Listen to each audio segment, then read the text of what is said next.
C'est la revue de presse française.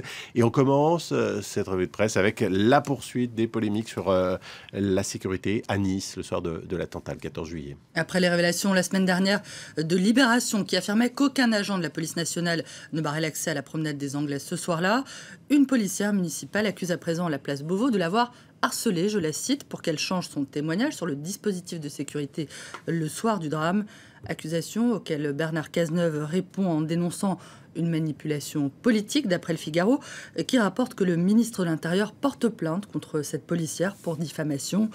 De bon élève du gouvernement, l'ancien avocat de 53 ans est devenu la cible préférée de l'opposition, commente Le Parisien.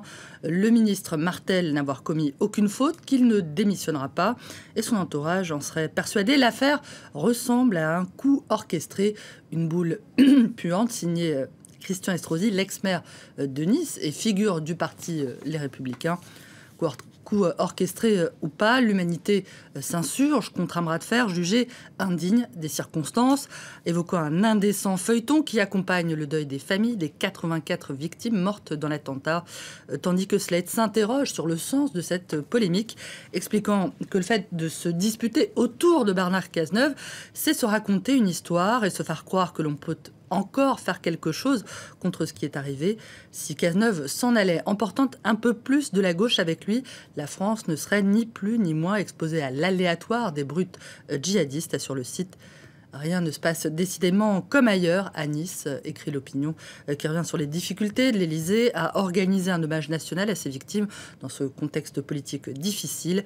D'après le quotidien, l'exécutif marche sur des œufs dans le département le plus sarkozyste de France, où le Front National fait jeu égal avec la gauche, je cite.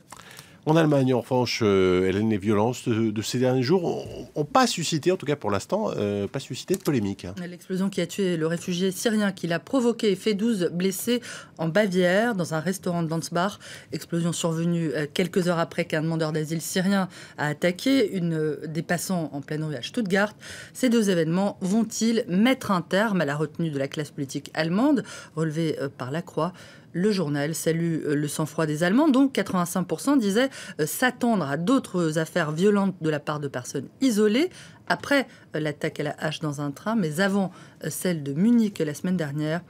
L'absence de polémique ne signifie pas qu'il n'y a pas de réaction, évidemment. Certains politiques plaidant pour un durcissement des ventes d'armes, d'après les Échos, qui rappellent que l'auteur de la fusillade de Munich avait utilisé un pistolet 9 mm trouvé sur le Darknet, cette partie d'Internet qui est accessible avec des logiciels spécifiques, et qu'il possédait aussi 300 munitions. À quelques semaines d'élections test dans plusieurs Länder sur fond de montée du parti populiste AfD, l'attentat de Munich aurait relancé le débat sur la sécurité. Nous allons montrer plus de présence de nos forces de l'ordre, a notamment déclaré le ministre-président conservateur de Bavière. Direction à présent la Turquie. Hélène, on a montré des images dans le journal. Plus de 100 000 personnes se sont rassemblées hier place Taksim à Istanbul. On est évidemment 10 jours après le putsch raté contre le président Erdogan. Ni diktat, ni dictature, la démocratie, ont scandé les manifestants, d'après l'Humanité, qui précise que le président turc a autorisé ce rassemblement du CHP, qui est le deuxième parti du pays derrière l'AKP et le principal parti d'opposition.